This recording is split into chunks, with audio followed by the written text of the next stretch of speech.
हे सियोन, ऊंचे स्वर से में गा। हे इज़राइल, जय जयकार कर। इज़राइल का राजा यहोवा तेरे बीच में है, इसलिए तू फिर विपत्ति ना भोगेगी। प्रभु यीशु मसीह के मीठे नाम में आप सभी को जय मसीह की। आज पवित्र आत्मा अवतरण के पश्चात तीसरा रविवार है और इस तीसरे रविवार की आराधना सभा में आप सभी का स्वागत है। आइए हम आज की आराधना का जो मुख्य विषय है, रोगों से मरीजों को स्वस्थ करने की सामर्थ्य तथा पापों को क्षमा करने का अधिकार प्रभु यीशु मसीह ने कलीसिया को दिया है। आइए आराधना को आरंभ करते हुए हम पहला गीत गाएंगे। गीत संख्या 736 736 ज्योति से यीशु की।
प्रभुभोज अनुष्ठान की तैयारी में प्रभुभोज की पुस्तक में सेक्शन 3 प्रभु यीशु मसीह का अनुग्रह, परमेश्वर का प्रेम और पवित्र आत्मा की सहभागिता आप सभी के साथ हो।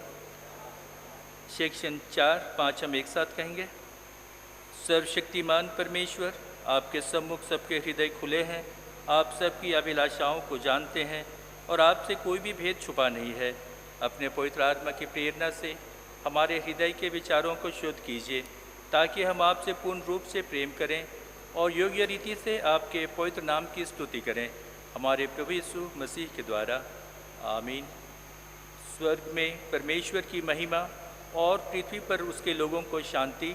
हे प्रभु परमेश्वर, स्वर्गिक राजा, सर्वशक्तिमान पिता परमेश्वर, हम आपकी आराधना करते, आपको धन्यवाद देते और आपकी महिमा के कारण आपकी स्तुति करते हैं। हे प्रभु यीशु मसीह, परमेश्वर पिता के इकलौते पुत्र, हे प्रभु परमेश्वर, हे परमेश्वर के मेमने, आप जगत का पाप उठा ले जाते हैं, हम पर दया कीजिए। आप पिता की दाहिनी ओर विराजमान हैं, हमारी प्रार्थना स्वीकार कीजिए, क्योंकि केवल आप ही पवित्र हैं, आप ही प्रभु हैं, आप ही हे यीशु मसीह पवित्र आत्मा के साथ परमेश्वर पिता की महिमा में परम उच्च हैं। आमीन।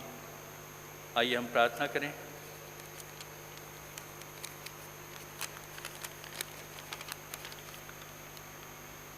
सर्वशक्तिमान दयालु पिता परमेश्वर, बीते समय की तमाम आशीषों के लिए, सुरक्षा के लिए हम आपका धन्यवाद करते हैं।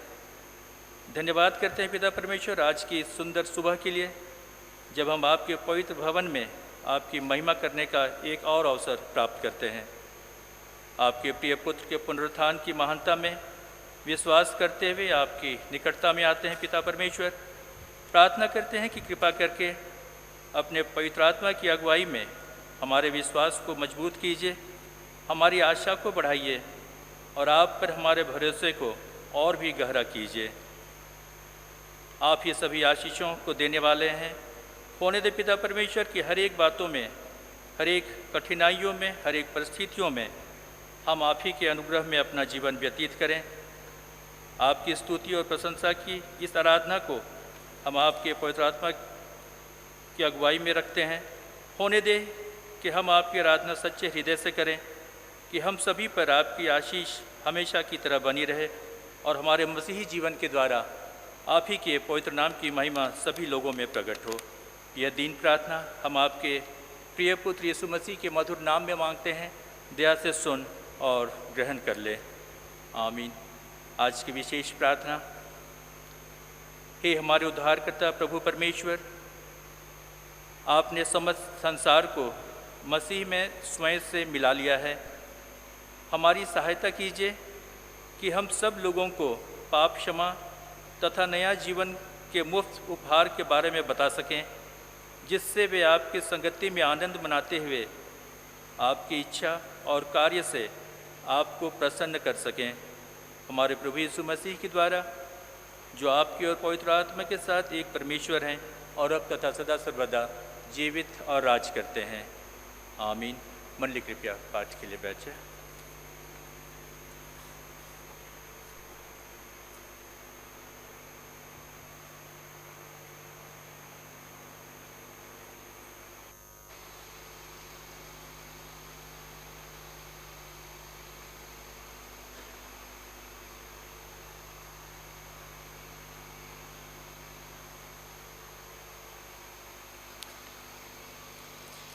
आज का पहला पाठ हमें मिलता है सपन्या की पुस्तक, उसका 3 अध्याय 14 से 19वीं पद तक। सपन्या की पुस्तक, उसका 3 अध्याय 14 से 19वीं पद तक। हे सियोन, ऊंचे स्वर में गा। हे इज़राइल, जय जयकार कर। हे यरूशलेम, अपने संपूर्ण मन से आनंद कर और प्रसन्न हो। यहोवा ने तेरा दंड दूर कर दिया और तेरा शत्रु भी दूर किया गया है। इज़राइल का राजा यहोवा तेरे बीच में है, इसलिए तू फिर विपत्ति न भोगेगी। उस समय यरूशलेम से यह कहा जाएगा, हे सियोन, मत डर, तेरे हाथ ढीले न पड़ने पाए। तेरा परमेश्वर यहोवा तेरे बीच में है, वह उद्धार करने में पराक्रमी है। वह तेरे कारण आनंद से मगन हुआ और अपने प्रेम के मारे चुपका रहेगा। फिर ऊंचे स्वर से गाता हुआ तेरे कारण मगन होगा। जो लोग नियत पर्वों में सम्मिलित न होने के कारण खेदित रहते हैं, उनको मैं इकट्ठा करूँगा, क्योंकि वे तेरे हैं और उसकी नाम धराई उनको बोझ जान पड़ती है। उस समय मैं उन सबों से जो तुझे दुख देते हैं उचित बर्ताव करूँगा, और मैं लंगड़ों को चंगा करूँगा और जबरन निकाले हुओं को इकट्ठा करूँगा, और जिनकी लज्जा की चर्चा सारी पृथ्वी पर फैली है उनकी प्रशंसा और कीर्ति सब कहीं फैलाऊँगा। पाठ समाप्त हुआ। ये परमेश्वर का वचन है।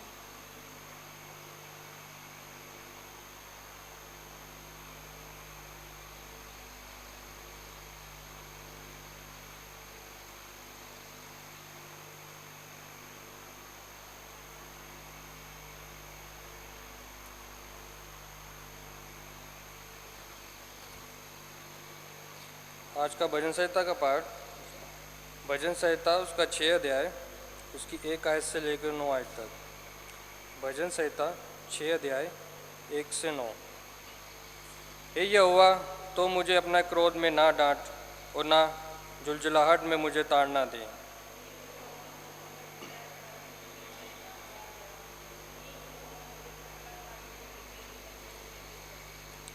मेरा प्राण भी बहुत खेदित है, पर तू हे यहोवा कब तक?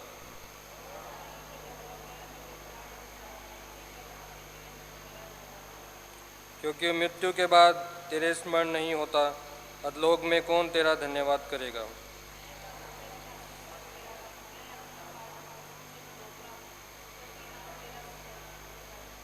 मेरी आंखें शौक से बैठी जाती हैं और मेरे सब सताने वालों के कारण वे दुधला गई हैं।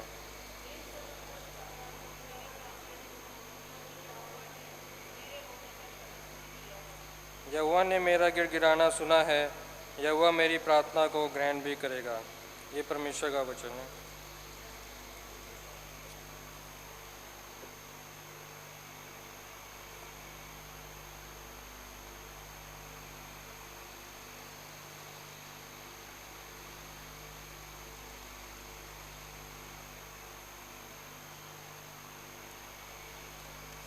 आज का दूसरा पाठ लिया गया है याकूब उसका 5वां अध्याय 15 से 20। याकूब 5 उसका 15 से 20। और विश्वास की प्रार्थना के द्वारा रोगी बच जाएगा और प्रभु उसको उठाकर खड़ा करेगा, और यदि उसने पाप भी किए हों तो उनको भी क्षमा की जाएगी। इसलिए तुम आपस में एक दूसरे के सामने अपने अपने पापों को मान लो और एक दूसरे के लिए प्रार्थना करो, जिससे चंगे हो जाओ। धर्मी जन की प्रार्थना के प्रभाव से बहुत कुछ हो सकता है। एलिया भी तो हमारे समान दुख सुख भोगी मनुष्य था, और उसने गिड़गिड़ाकर प्रार्थना की कि मेघ ना बरसे, और 3.5 वर्ष तक भूमि पर मेघ नहीं बरसा। फिर उसने प्रार्थना की तो आकाश से वर्षा हुई और भूमि फलवंत हुई। हे मेरे भाइयों, यदि तुम में कोई सत्य के मार्ग से भटक जाए और कोई उसको फेर लाए, तो वह ये जान ले कि जो कोई उस किसी भटके हुए पापी को फेर लाएगा, वह एक प्राण को मृत्यु से बचाएगा और अनेक पापों पर पर्दा डालेगा। ये परमेश्वर का वचन है। इसे पढ़े और सुने जाने पे आशीष हो। आमीन।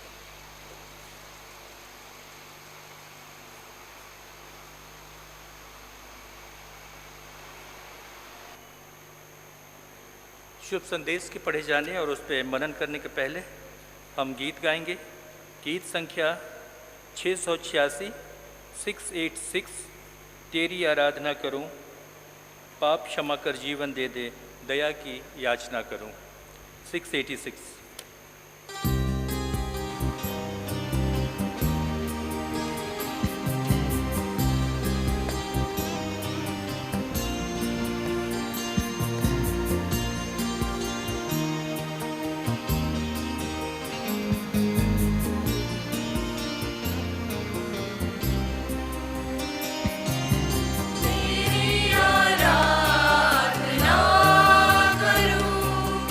तेरी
पवित्र सुसमाचार का पाठ मरकुस रचित सुसमाचार उसका 2 अध्याय और पहली आयत से। हे प्रभु यीशु ख्रिस्त आपकी महिमा हो। कई दिन के बाद यीशु फिर कफरनहूम में आए और सुना गया कि वो घर में हैं। फिर इतने लोग इकट्ठे हुए कि द्वार के पास भी जगह नहीं थी और वे उन्हें वचन सुना रहे थे। और लोग एक लकवे के रोगी को 4 मनुष्यों से उठवाकर उसके पास ले आए, परंतु जब वे भीड़ के कारण उसके निकट न पहुंच सके तो उन्होंने उस छत को जिसके नीचे यीशु बैठे थे खोल दिया। और जब वे उसे उधेड़ चुके तो उस खाट को जिस पर लकवे का रोगी पड़ा था लटका दिया। यीशु ने उनके विश्वास को देखकर उस लकवे के रोगी से कहा, हे पुत्र, तेरे पाप क्षमा हुए। तब कई शास्त्री जो वहां पे बैठे थे अपने अपने मन में विचार करने लगे, ये मनुष्य क्यों ऐसा कहता है? वह तो परमेश्वर की निंदा करता है। परमेश्वर को छोड़ और कौन पाप क्षमा कर सकता है? यीशु ने तुरंत अपनी आत्मा में जान लिया कि वह अपने अपने मन में ऐसा विचार कर रहे हैं और उनसे कहा, तुम अपने अपने मन में ये विचार क्यों करते हो? आसान क्या है? क्या लकवे के रोगी से ये कहना कि तेरे पाप क्षमा हुए, या कहना कि उठ अपनी खाट उठाकर चल फिर? परंतु जिससे तुम जान लो कि मनुष्य के पुत्र को पृथ्वी पर पाप क्षमा करने का भी अधिकार है। उसने उस लकवे के रोगी से कहा, मैं तुमसे कहता हूं, उठ अपनी खाट उठाकर अपने घर चला जा। वो उठा और तुरंत खाट उठाकर सबके सामने से निकलकर चला गया। इस पर सब चकित हुए और परमेश्वर की बड़ाई करके कहने लगे, हमने ऐसा कभी नहीं देखा। ये प्रभु यीशु ख्रिस्त का सुसमाचार है। कृपा बैठिए।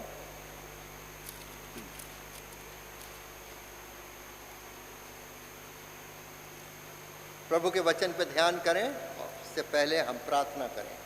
प्रभु जी, हम आपसे प्रार्थना करते हैं कि हमारे कानों को खोल के हम आपके वचन को सुने, हमारी बुद्धि को खोल के हम उसे समझें, हमारे दिलों को खोल कि हम उसे अपने जीवन में उतार सकें। ये प्रार्थना हम प्रभु यीशु मसीह के नाम से मांगते सुनिए, स्वीकार कीजिए। आमीन। देखिए, प्रभु यीशु मसीह के अधिकार का वर्णन यहाँ हुआ है और हमारे सामने जो याकूब का पत्र पढ़ा गया उसमें भी लिखा हुआ है कि कलीसिया में जो विश्वासी लोग हैं उनको भी वैसा ही काम करना है जैसे प्रभु यीशु मसीह करते थे, और प्रभु यीशु मसीह उनको अधिकार देंगे वो सारे काम करने के लिए जो प्रभु खुद करते थे। मरकुस की इंजील जब पढ़ते हैं तो इसका एक मकसद, सारी इंजीलों का एक मकसद है। इंजील लिखने वालों के सामने एक वो समय आ गया था कलीसिया में जहां पर उस पुश्त के लोग पैदा हो गए थे जिन्होंने प्रभु यीशु को कभी देखा नहीं था, उन्होंने कभी उसके बारे में सुना नहीं था, उसको कभी छुआ नहीं था। उनके बारे में वो सुनते थे, जो उनके बुजुर्ग थे उन्हें बताते थे। अब ये समय आ गया था कि इससे पहले कि वो चश्मदीद गवाह जिन्होंने खुदावंद को सचमुच में अपनी आंखों से देखा था, सुना था, हाथों से छुआ था, उन लोगों के मर जाने से पहले प्रभु यीशु मसीह के बारे में लिखा जाए। और मरकुस ने सबसे पहले इंजील लिखी, उसके बाद मती ने, फिर लूका ने, फिर यूहन्ना ने। तो मरकुस लिखना चाह रहे हैं, बताना चाह रहे हैं अपने पढ़ने वालों को कि प्रभु यीशु मसीह कौन थे। सवाल इतना नहीं है कि उन्होंने क्या क्या किया, उन्हें ये समझाना था मरकुस को, उस पुश्त के नौजवानों को, कि प्रभु यीशु मसीह कौन थे।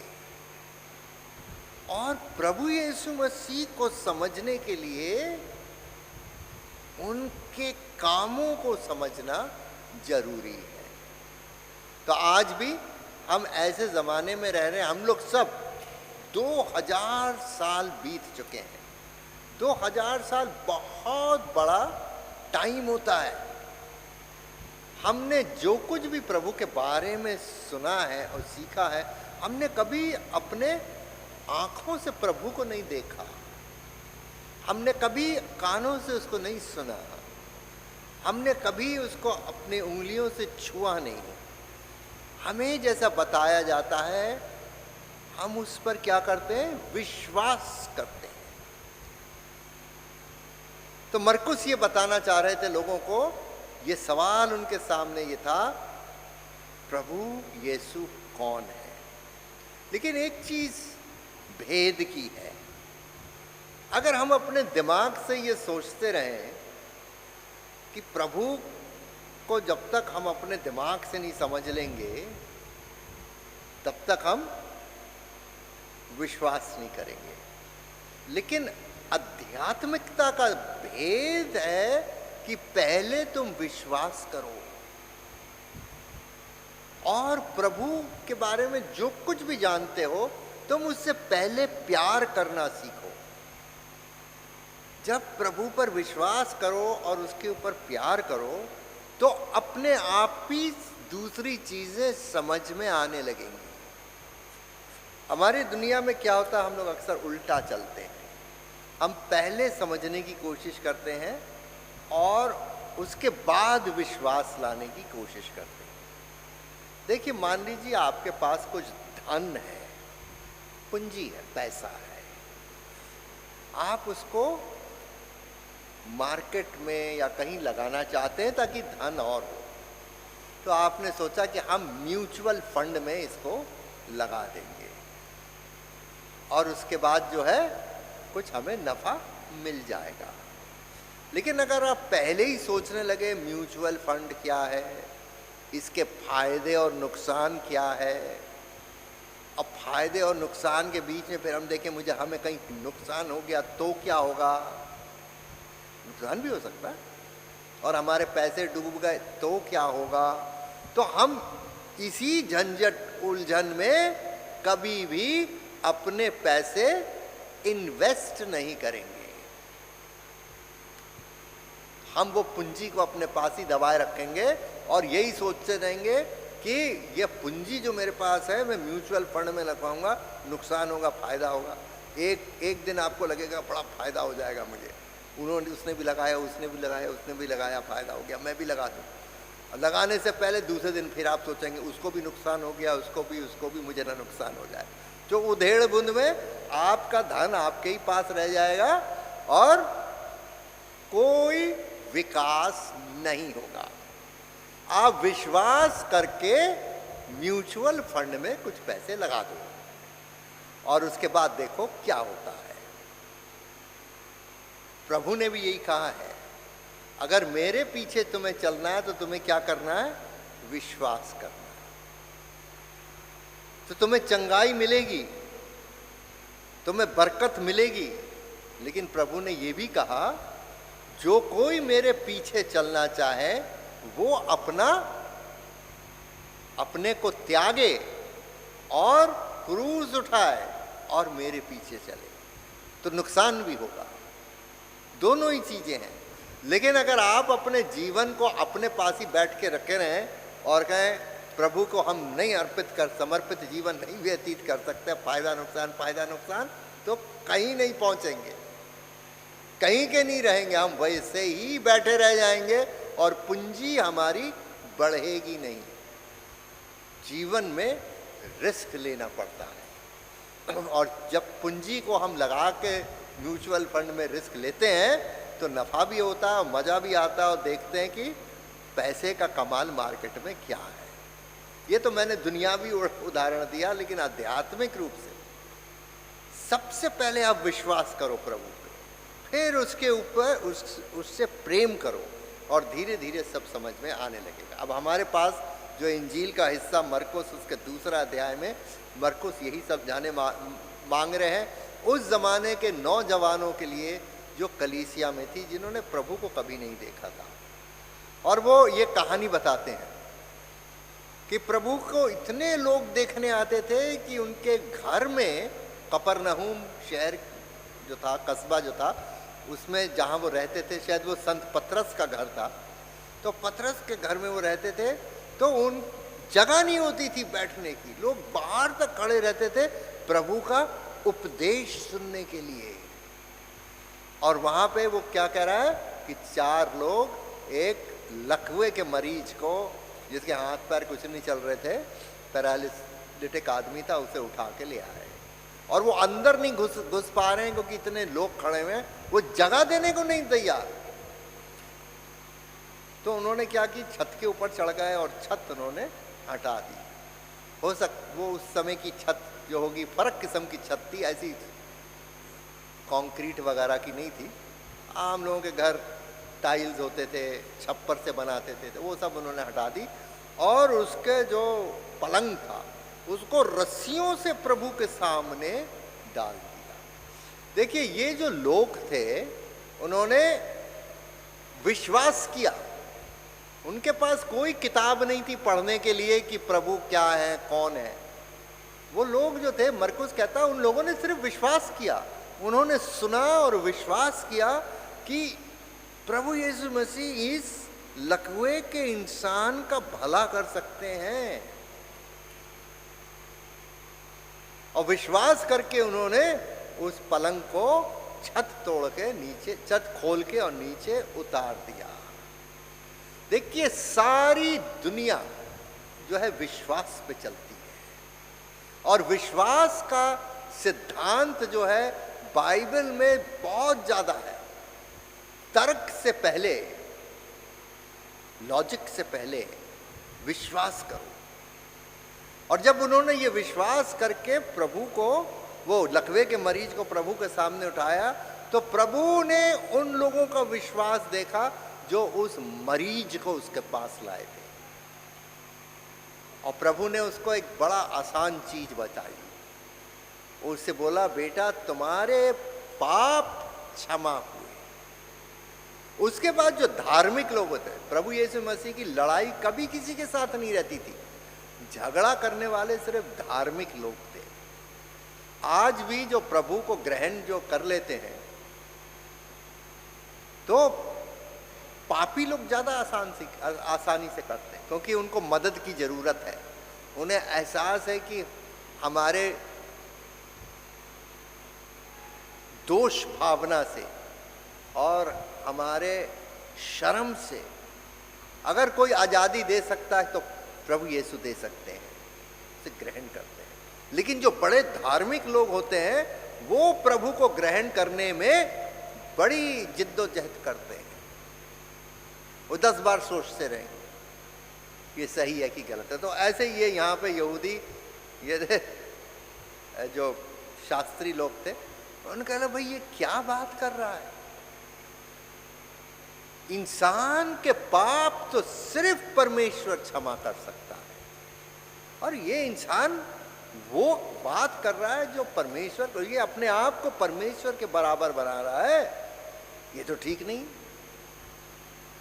मरकुस ये कहना चाह रहे हैं अपने लोगों से कि प्रभु यीशु मसीह ने इसलिए ये बात कही कि तुम्हारे पाप क्षमा हो, क्योंकि प्रभु यीशु मसीह खुद परमेश्वर थे।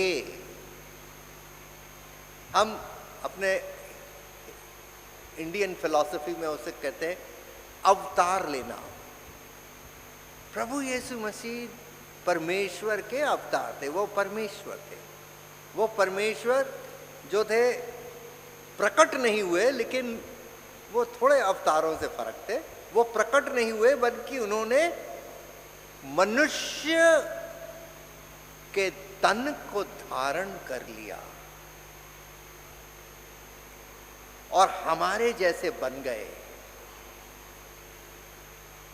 और उनमें और दूसरों में बहुत फर्क है। प्रभु ने अपने आप को निम्न करा, हमारा तन धारण करा जो कि एक नश्वर तन है, और उन्होंने हमें अविनाशी बनाने के लिए अपने आप को समर्पित किया। उनके सारे जीवन में, और ये कहानी जो है ये वही है कि उन्होंने दूसरे की भलाई करी। उससे ये नहीं कहा कि देखो हमने तुम्हें चंगा कर दिया, अब तुम इतना दान दे के जाओ, इतना डोनेशन दे के जाओ, ऐसा कुछ नहीं। वो उससे कहते हैं कि चलो मैं तुम्हें और थोड़ी सी मुश्किल बात बताता हूं कि अब तुम खड़े हो जाओ और अपनी पलंग को अपने हाथ में उठाओ और यहां से पैदल बाहर चले जाओ। सो प्रभु ने उससे कुछ मांगा नहीं। प्रभु हमेशा दूसरों को कुछ देने आए थे, कुछ ग्रहण करने नहीं आए थे। परमेश्वर ऐसा ही है। प्रभु के जीवन से हम देखते हैं कि परमेश्वर पिता वो हमें देता है, लेता नहीं है। और पूरे सृष्टि में यही नियम है, क्योंकि इस कुदरत की, कायनात को बनाने वाला खुदा ने कायनात को ऐसा ही बनाया है। हम पेड़ों से फल तोड़ के खाते हैं। पेड़ हमसे ये नहीं कहते कि यहां पे 10 रुपए रख जाओ, मुफ्त में ले लो। और फूल उगते हैं, और फूल ये नहीं कहते हैं कि हमको खूबसूरती दिखाने के लिए यहां इतने पैसे रख जाओ, बल्कि हम फूलों को काट लेते हैं, अपने घरों में लगाते हैं। तो दुनिया और कायनात का ये उसूल है, दूसरों को देना। और क्योंकि परमेश्वर भी उस ऐसा ही है। परमेश्वर, लिखा है कि परमेश्वर ने दुनिया से ऐसी मोहब्बत करी कि उसने अपना इकलौता पुत्र प्रभु यीशु मसीह को दे दिया, ताकि उस पर जो विश्वास करे वो नाश ना हो बल्कि अनंत जीवन पाए। जो व्यक्ति अपने आप को दूसरों के लिए देता है वो ही जीता है। जो व्यक्ति अपने आप को दूसरों के लिए देता है, समर्पित करता है, वो ही जीता है। अगर आपके घर में कोई बीमार इंसान है और आप उसकी सेवा करें तो आप ज़्यादा जिएंगे, क्योंकि आपको दौड़ भाग करनी पड़ेगी, एक्सरसाइज होगी। इससे आपका दिमाग अपने ऊपर ना लग के दूसरे पे लगेगा। आप अपने शारीरिक जो लोभ है, लालच है, इन सब के ऊपर ध्यान ना देके दूसरे के कल्याण पे ध्यान देते रहेंगे, तो आपका दिमाग पाप से हटकर कल्याण पे लगेगा। और जो व्यक्ति में ये सब चीजें होती हैं वो व्यक्ति अच्छा जीता है, समर्पित जीवन। अंत में ये जो लकवे की कहानी है, इसमें आपको 2-3 बातें मैं फिर से रिकॉल करना चाहता हूँ। पहली चीज है, आप समर्पित जीवन व्यतीत करिए। समर्पण दूसरों के लिए होता है, परमेश्वर के लिए होता है। आप समर्पित तरीके से दूसरे से आपको प्यार करना पड़ेगा, दूसरे से पर आपको विश्वास करने पड़ेगा, ईश्वर पर विश्वास करना पड़ेगा, ईश्वर से प्रेम करने पड़ेगा। दूसरी चीज सेवा का जीवन, आप सेवा करिए। ये 4 लोग जो थे ये अपने उस लकवे के मरीज को उठा के ले आए, सेवा करी उन्होंने उसकी, तभी इस लकवे के मरीज का कुछ कल्याण हुआ। दूसरों की सेवा करो, ये मत सोचो मुझे क्या मिला, ये सोचो कि अर्पण हमने क्या किया है, सेवा करो। तो समर्पण, सेवा, तीसरा अनुशासन, जिसका जिक्र यहाँ पे इस वाली कहानी में नहीं है लेकिन मैं ऐड कर रहा हूँ। अनुशासित जीवन व्यतीत करें। देखिए अनुशासन क्या होता है? अनुशासन होता है टाइम से सही जगह सही काम के लिए पहुंचना। जब हम बिल्कुल समय के पाबंद होंगे कि इतने बजे हमें उठना है, इतने बजे हमें खाना खाना है, इतने बजे हमें प्रार्थना करनी है, इतने बजे हमको नौकरी पे पहुंचना है, ऑफिस, इतने बजे वापस आना है, तो पूरा दिनाचार्य जो है वो क्या है हमारा? अनुशासन में रहेगा। आध्यात्मिक अनुशासन कि संडे को हम चर्च में संगति के लिए जाएंगे, वचन सुनेंगे, प्रभु भोज को ग्रहण करेंगे, और प्रतिदिन जो हमारा मसीही अनुशासन है उसको रखेंगे। और मैं एक दिन मसीही अनुशासन इस फ्लायर पे छपवाऊंगा। बहुत से लोग मसीही अनुशासन भूल गए, 10 हुक्म भूल गए। तो अभी मुझे मिलेगा तो मैं अगले फ्लायर के लिए उसको रखूंगा, ताकि आप लोग उस अनुशासन को पढ़ें कि हमें दिन भर में क्या करना है, पूरे हफ्ते में क्या करना है, पूरे महीने में क्या करना है, साल भर में क्या करना है, कब हमें उपवास रखना है, कब हमें धन्यवाद देना है, किन किन दिनों पे प्रार्थनाएं ज़्यादा जरूरी हैं, कब कब हमें गिरजाघर में जाना है।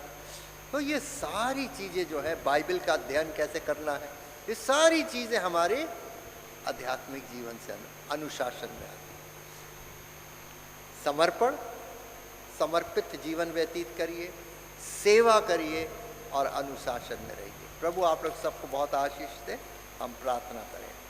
सर्वशक्तिमान और अत्यंत दयालु पिता परमेश्वर, हमने जो कुछ भी आपके वचन से सीखा है, उन लोगों से जो उस लकवे के रोगी को उठा के लाए थे, उनके जीवन से कि कैसे वो समर्पित थे, उन्होंने आप पर विश्वास किया, इस लकवे के मारे हुए की सेवा करी, और प्रभु उन सब ने आशीर्वाद प्राप्त किया। वे अनुशासित थे कि सही समय पर वो उस लकवे को, रोगी को लेकर सही जगह में पहुँचे, ताकि आप उसको चंगा कर सकें। ये सब बातें जो हमने आपके वचन से सुनी है, उन पे हमें अमल करने वाला भी बना। ये प्रार्थना हम प्रभु यीशु मसीह के नाम से मांगते, सुनिए, स्वीकार कीजिए। आमीन।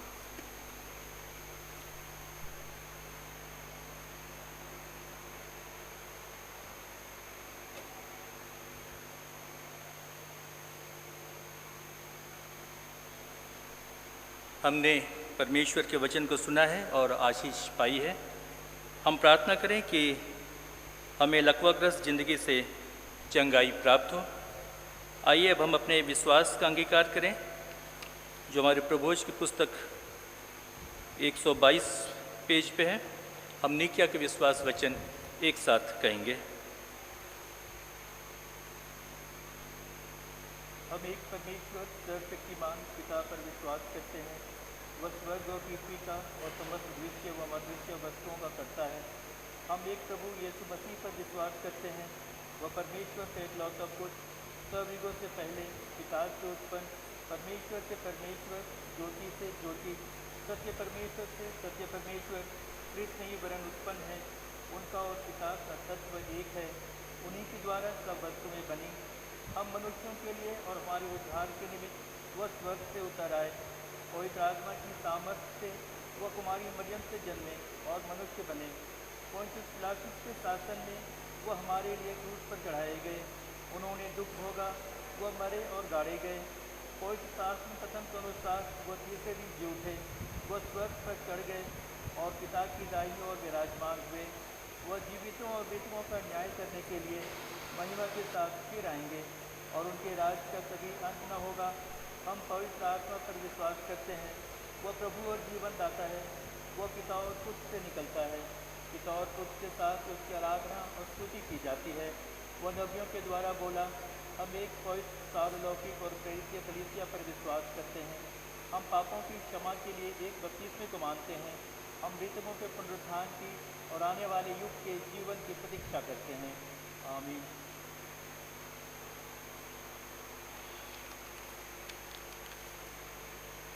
इस सप्ताह की सूचनाएं इस प्रकार हैं।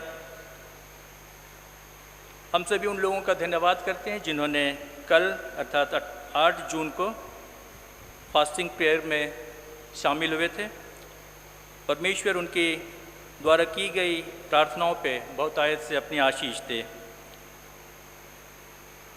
फादर जय कुमार 3 जून से 3 सप्ताह के लिए फ्रांस के ट्रिप पे हैं। इस दौरान यदि किसी पास्टोरल सर्विसेज की आवश्यकता हो तो आप लोगों से अनुरोध है कि कृपया आप फादर मोनोदीप या फिर रेवरेंड रत्नराज से संपर्क कर सकते हैं। हमारे पास कुछ ऑनलाइन रिसीट्स आई हैं जिनमें ना तो CPF नंबर दिया हुआ है, ना तो किस पर्पस के लिए वो पैसे दिए गए हैं। यदि यहाँ पर हमारे हिंदी सर्विस में से किसी ने जिन लोगों ने ऑनलाइन पेमेंट किया है उनसे अनुरोध है कि कृपया उसमें अपना पर्पस और अपना CPMF नंबर बताने का कष्ट करें। हमारे चर्च का एक नया लैंडलाइन नंबर चालू हो गया है जो आपके फ्लायर्स में भी है। ये नंबर है 460383886 460383886। जैसा कि आप सभी जानते हैं कि हम वित्तीय वर्ष 2024-25 के पहले तिमाही के समापन महीने में हैं और अभी भी कुछ लोगों ने वित्तीय वर्ष 23-24 का अपना CPMF क्लियर नहीं किया है। उन सभी लोगों से अनुरोध है कि वे कृपया इसे जल्द से जल्द क्लियर करने का कष्ट करें। फरवरी 2024 में हुए फेट का सोवेनार तैयार है। जिन लोगों ने अभी तक इसे प्राप्त नहीं किया है उन लोगों से अनुरोध है कि वे चर्च ऑफिस में चर्च के बाद जाके उनको ले सकते हैं। पिछले सप्ताह के हदिया में प्राप्त राशि 71,105 71,105 रुपीज़ है। परमेश्वर इस दान के लिए आप सभी को बहुत आयत से आशीष दे। आइए अब हम परहित निवेदन में अब हम उनके लिए प्रार्थना करेंगे जो इस सप्ताह अपना जन्मदिन या शादी की वर्षगांठ मना रहे हैं।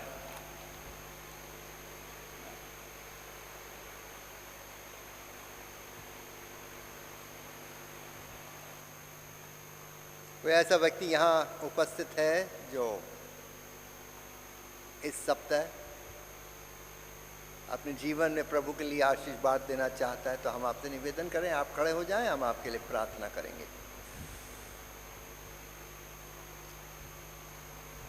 आइए हम प्रार्थना करें। God bless you brother, God bless you. हम प्रार्थना करें। सर्वशक्तिमान और अत्यंत दयालु पिता परमेश्वर, हम इस भाई के लिए उन सब के लिए जो इस हफ्ते हमारे इस कैथीड्रल चर्च के परिवार में अपना जन्म दिवस और अपना वर्षगांठ बना रहे हैं, उनको अपनी आशीष से परिपूर्ण कीजिए, इनको अच्छी तंदुरुस्ती दीजिए, हर मुसीबतों से बचाए के रखिए, इनको सुखी और संपन्न बनाइए, हर खतरे से इनके बचा के रखिए, इनके परिवारों को आप अपने आशीष से परिपूर्ण करें। हम इनको आपके हाथों में सौंपते प्रार्थना हम प्रभु यीशु मसीह के नाम से मांगते सुनिए, स्वीकार कीजिए। आमीन।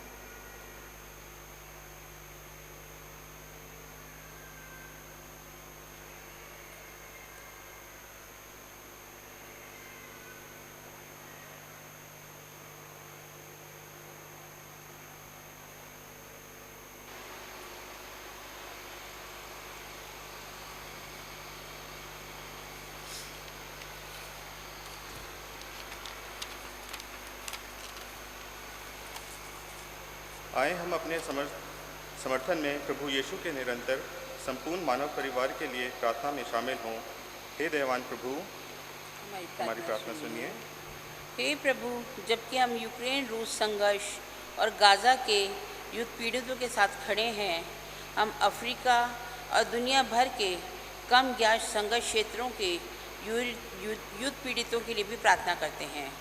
हम भारतीय संयुक्त राष्ट्र शांति सैनिकों के साथ खड़े हैं जहाँ भी वो तैनात हैं, लेकिन हम ये भी महसूस करते हैं कि जब हम शांति की मांग करते हैं तो हमारे पास विचार समाप्त हो जाते हैं। आए हम प्रभु से प्रार्थना करें। हे प्रभु, हमारे नेताओं में शांति के लिए सत्य प्रेम प्रज्वलित करें और सभी राष्ट्रों में सभी लोगों के हितों के लिए बुद्धिमत्ता से परामर्श लेने के लिए मार्गदर्शन करें, ताकि दुनिया शांतिपूर्ण सह अस्तित्व और अर्थ समझ सके। हे दयावान प्रभु, हमारी प्रार्थना। हे प्रभु, हम आपसे विशेष रूप से भारत देश के लिए प्रार्थना करते हैं। ये सुनिश्चित करें कि दुनिया का सबसे बड़ा लोकतंत्र चुनाव परिणामों से प्रेम करना और मिलकर काम करना सीखे, ताकि आगे लोगों की भलाई हो सके। आइए हम प्रभु से प्रार्थना करें। हे प्रभु, हमारे राष्ट्र के अगुओं, विशेषकर हमारे राष्ट्रपति श्रीमती द्रौपदी मुर्मू, प्रधानमंत्री श्री नरेंद्र मोदी, दिल्ली के उपराज्यपाल श्री विवेक सक्सेना और हमारे मुख्यमंत्री श्री अरविंद केजरीवाल, केंद्र शासित राज्यों, मंत्रिमंडल के सदस्यों और शासकीय दलों और जो कुछ भी उनके अधिकार में हैं, सबके लिए प्रार्थना करें कि वे बुद्धिमत्ता से प्रशासन करें। हे दयावान प्रभु, हमारी प्रार्थना सुनिए। हे प्रभु, हम निवेदन करते हैं कि भारत में अपनी कलीसिया को सशक्त बनाएं। हम विशेषकर मणिपुर की कलीसिया के लिए प्रार्थना करते हैं, जहाँ भूमि, जनजाति और धर्म जटिल संबंधों को आकार देते हैं।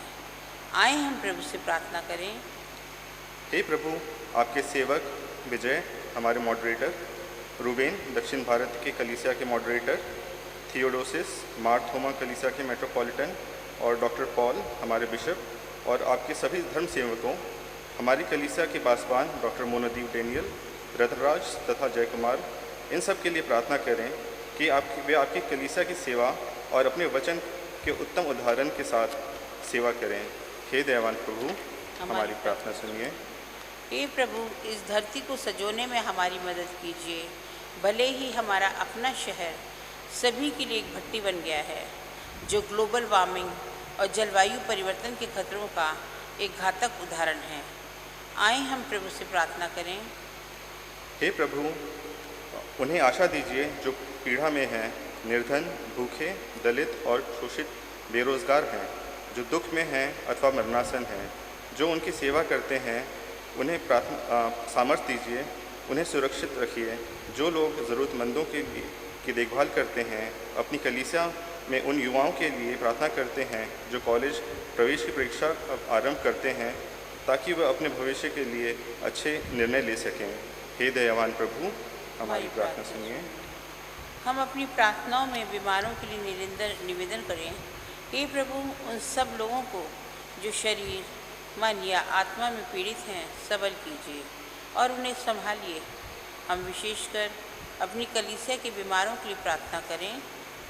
Mark Tully, Shirin Cook, Shirley Gupta, Honey Williams, Ponnu Thangaraj, Manmohan Singh Chaudhary, Thomas Davis, Paul, Ila Sundi, R S. Sevak, Kusumlata Sevak, Leela Rivenbark, Anoop Benson, Ashok Massey, Josephine Samson और जया ऑड्रे दत्ता, और उन सब के लिए भी प्रार्थना करें जो बीमारों की और ज़रूरतमंदों की सेवा करते हैं, कि आप उन्हें अपना सामर्थ्य प्रदान करें। अपनी कलीसिया के लोगों को उनकी ज़रूरत के समय आप अपनी निरंतर उपस्थिति का स्मरण दिलाएं।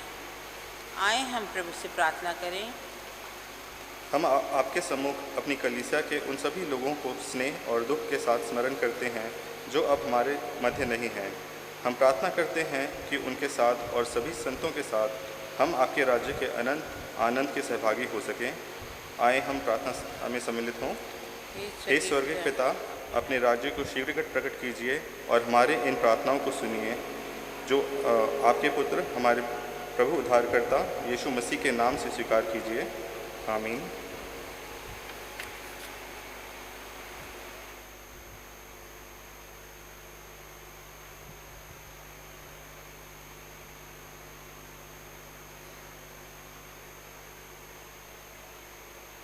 सेक्शन 17 पाप अंगीकार। प्रिय भाइयों और बहनों, हमारे प्रभु यीशु मसीह यह कहते हैं, हमारा प्रभु परमेश्वर ही एकमात्र प्रभु है। तू प्रभु अपने परमेश्वर को अपने संपूर्ण हृदय, संपूर्ण प्राण, संपूर्ण बुद्धि और संपूर्ण शक्ति से प्रेम कर। यह पहली आज्ञा है। दूसरी यह है, अपने पड़ोसी को अपने समान प्रेम कर। इनसे बड़ी और कोई आज्ञा नहीं है।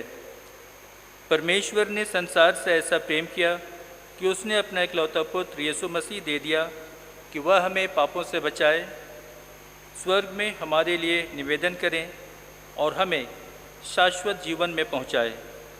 इसलिए हम पश्चाताप और विश्वास के साथ अपने पापों को स्वीकार करें। हम परमेश्वर की कृपा से उसकी आज्ञाओं का पालन करने का और सभी लोगों के साथ मेल मिलाप और प्रेम से रहने का पक्का संकल्प करें।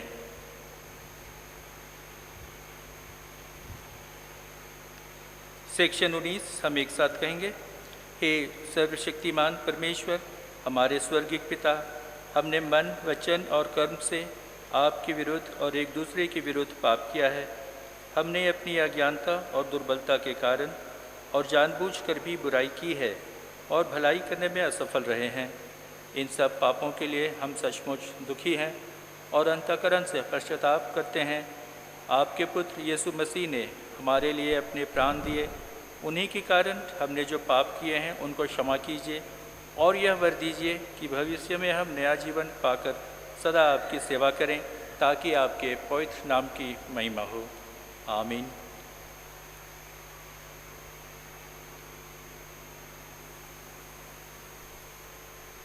सर्वशक्तिमान परमेश्वर उन सबको क्षमा करते हैं जो एक दूसरे को क्षमा करते हैं और सच्चा पश्चाताप करते हैं। वह आप सब पर दया करे, आप सबके पापों को क्षमा करे और उनसे आपको छुटकारा दे। सब भले कामों में आपको स्थिर और सबल बनाए रखे और शाश्वत जीवन में बनाए रखे, हमारे प्रभु यीशु मसीह के द्वारा। आमीन। परमेश्वर का धन्यवाद हो। हम शांति से एक दूसरे का अभिवादन करें। कृपया खड़े हो जाएं। हम सब मिलकर मसीह की देह हैं। हम सब ने एक आत्मा द्वारा एक देह में बपतिस्मा लिया है। हम ऐसे कार्यों में संलग्न रहे जिनसे शांति मिलती और एक दूसरे का निर्माण होता है। प्रभु की शांति सदा आपके साथ रहे। हम शांति से एक दूसरे का अभिनंदन करें।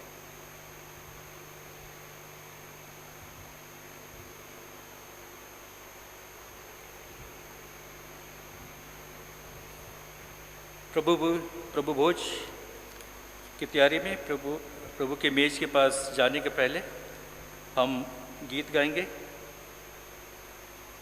गीत संख्या 673 673 और इस गीत के दौरान हदिया लिया जाएगा।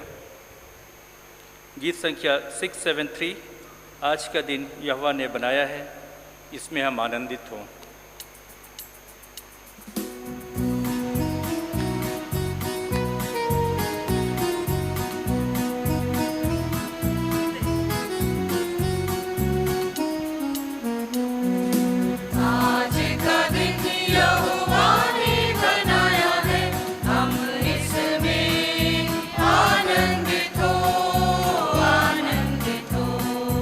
आज का दिन यहोवा ने बनाया।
आइए हम इस भेंट को और उसके साथ अपने आप को परमेश्वर की महिमा और उसकी सेवा के लिए अर्पित करें। सर्वशक्तिमान परमेश्वर, संसार के सृष्टिकर्ता, सब वस्तुएं आपसे ही प्राप्त होती हैं और आपकी ही संपत्ति में से हम आपको भेंट चढ़ाते हैं। हम आपसे विनती करते हैं कि आप इस दान को, रोटी एवं दाखरस की इस भेंट को अपने नाम की महिमा और अपने लोगों के लिए स्वीकार कीजिए, हमारे प्रभु यीशु मसीह के द्वारा। आमीन। प्रभु यहाँ उपस्थित है,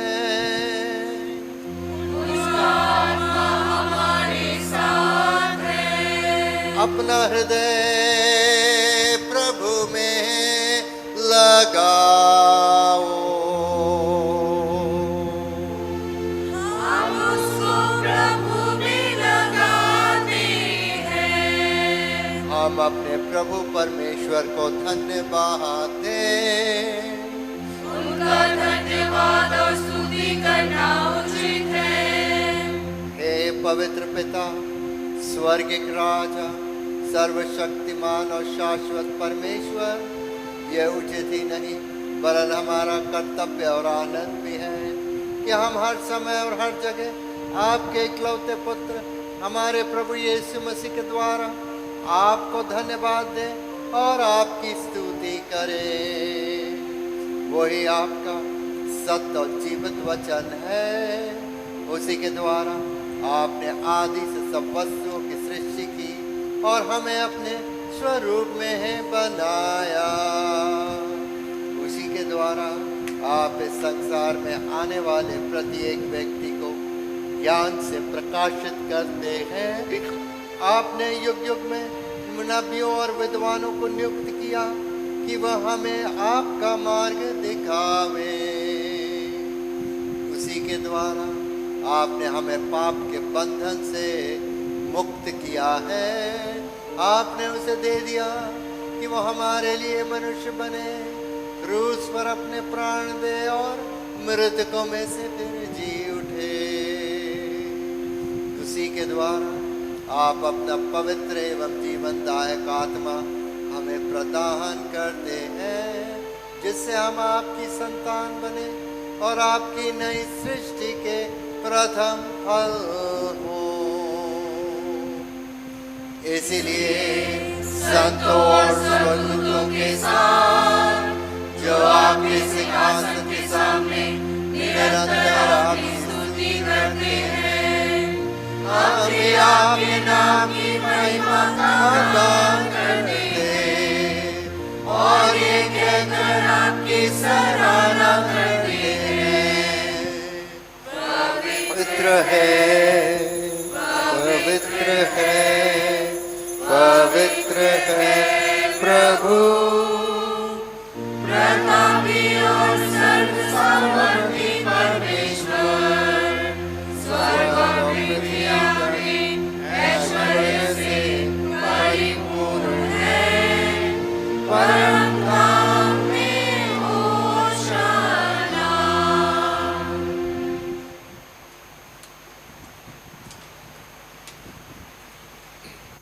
हे स्वर्गिक पिता, अपने पुत्र हमारे उद्धारकर्ता प्रभु यीशु मसीह के द्वारा हमारे इस स्तुति गान को स्वीकार कीजिए।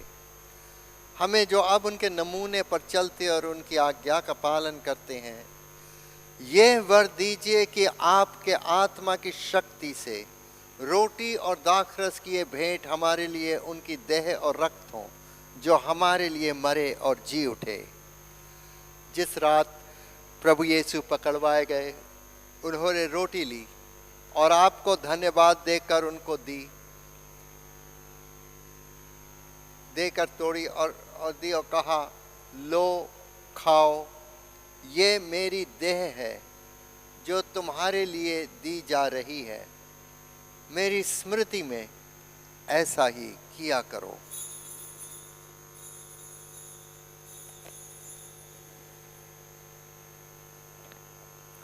इसी प्रकार भोजन के अंत में उन्होंने कटोरा लिया और आपको धन्यवाद देकर उनको दिया और कहा, तुम सब इसमें से पियो, क्योंकि नई वाचा का ये मेरा रक्त है जो तुम्हारे और बहुतों के पाप क्षमा के लिए बहाया जा रहा है।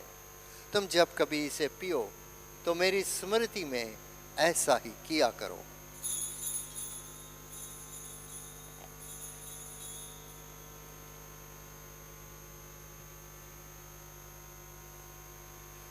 इसीलिए हे स्वर्गिक पिता, आपके पुत्र की स्मृति में हम इस रोटी और इस दाख रस को इस अनुष्ठान के लिए अलग करते हैं।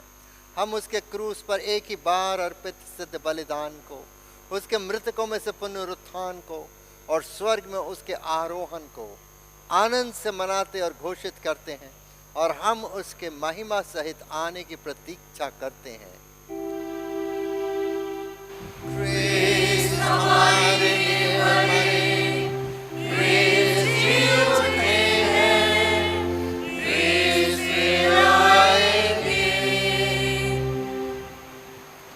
इसीलिए हे दयालु पिता, उसी हमारे महापुरोहित के द्वारा धन्यवाद एवं स्तुति के हमारी इस बलि को स्वीकार कीजिए, और जब आपकी ईश्वरीय महिमा की उपस्थिति में हम इन पवित्र उपहारों को खाते और पीते हैं, तब आप हमें अपने आत्मा द्वारा नवजीवन दीजिए, अपने प्रेम से प्रोत्साहित कीजिए और अपने पुत्र हमारे प्रभु यीशु मसीह की देह से हमें संयुक्त कीजिए। उसी के साथ और उसी में और उसी के द्वारा पवित्र आत्मा की सामर्थ्य से हे सर्वशक्तिमान पिता, उन सब के साथ पृथ्वी पर और स्वर्ग में आपके सम्मुख उपस्थित रहते हैं, हम आपकी आराधना करते हैं और अनंत स्तुति का ये गीत गाते हैं। धन्यवाद और आदर, महिमा और पराक्रम युगान युग आपके ही हैं। आमीन, आमीन।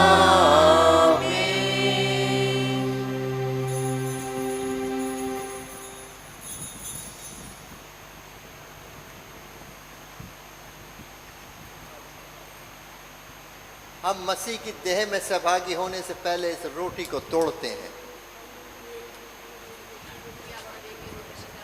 इस कटोरे के द्वारा जिस पर हम आशीष मांगते हैं, मसीह की देह में सहभागी होते हैं।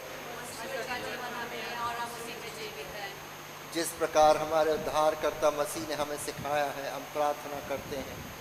हे हमारे स्वर्गिक पिता, आपका नाम पवित्र माना जाए, आपका राज्य आवे, आपकी इच्छा जैसे स्वर्ग में पूरी होती है वैसे ही पृथ्वी पर भी पूरी हो। आप हमारे दिन भर की रोटी आज हमें दीजिए। आप हमारे अपराधों को क्षमा कीजिए जैसे हमने अपने अपराधियों को क्षमा किया है।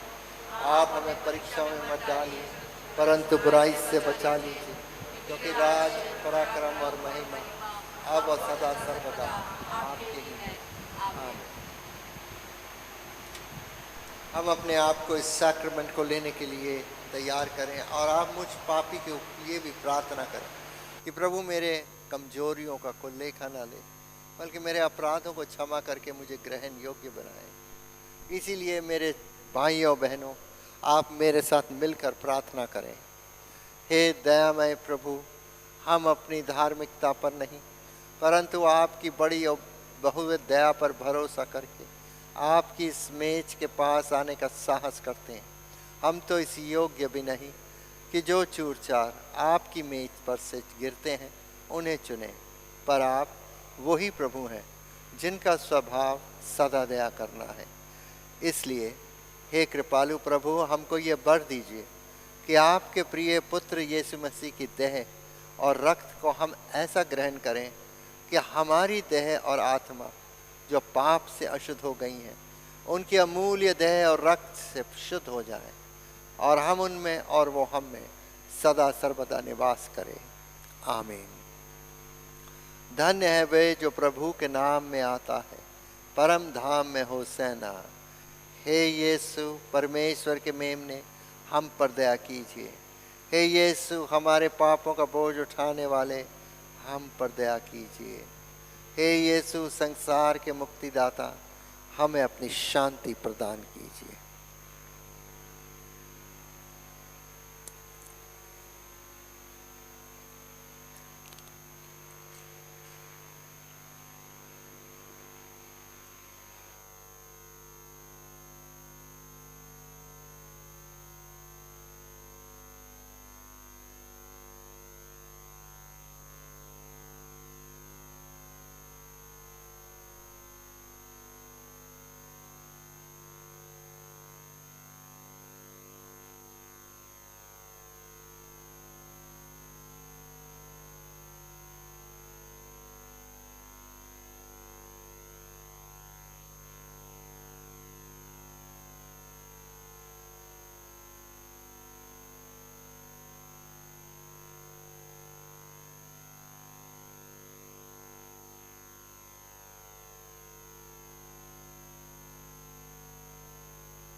विश्वास के साथ पास आओ हमारे प्रभु यीशु ख्रीस्त के बदन को जो उसने तुम्हारे लिए दिया और उसके रक्त को जो उसने तुम्हारे लिए बहाया, ग्रहण करो। स्मरण करो कि यीशु तुम्हारे लिए मरे और धन्यवाद करते हुए अपने हृदय में मसीह को विश्वास से कहो।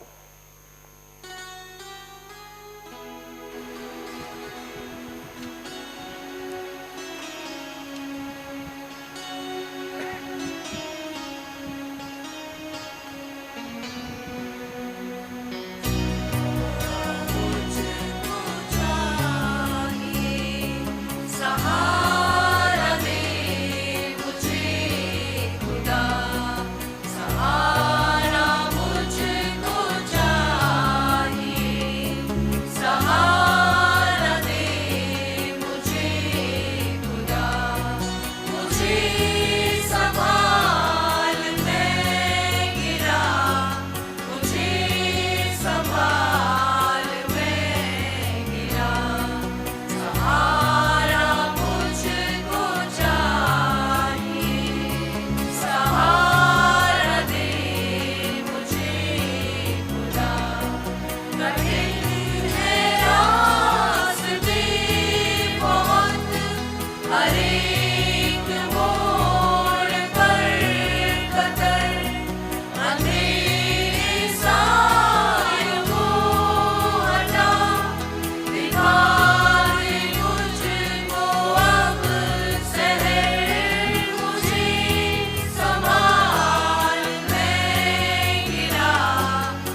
जितनों ने प्रभु यीशु को स्वीकार किया और उसके नाम पर विश्वास किया, उनको उसने परमेश्वर की संतान बनने का अधिकार दिया।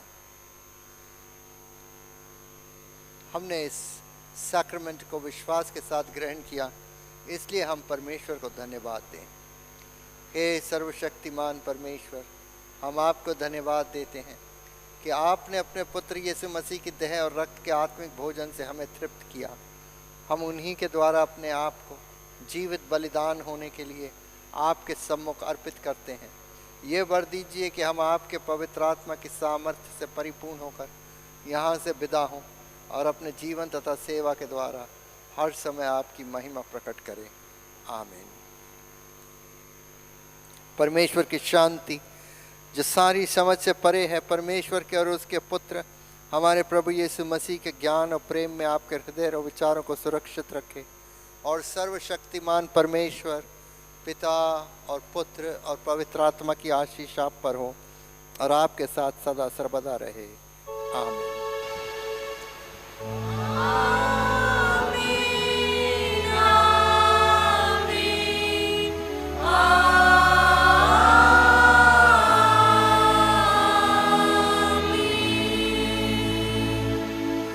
शांति से पूर्ण होकर जाओ, प्रभु से प्रेम करो और उसकी सेवा में लगे रहो। मसीह के नाम में आमीन।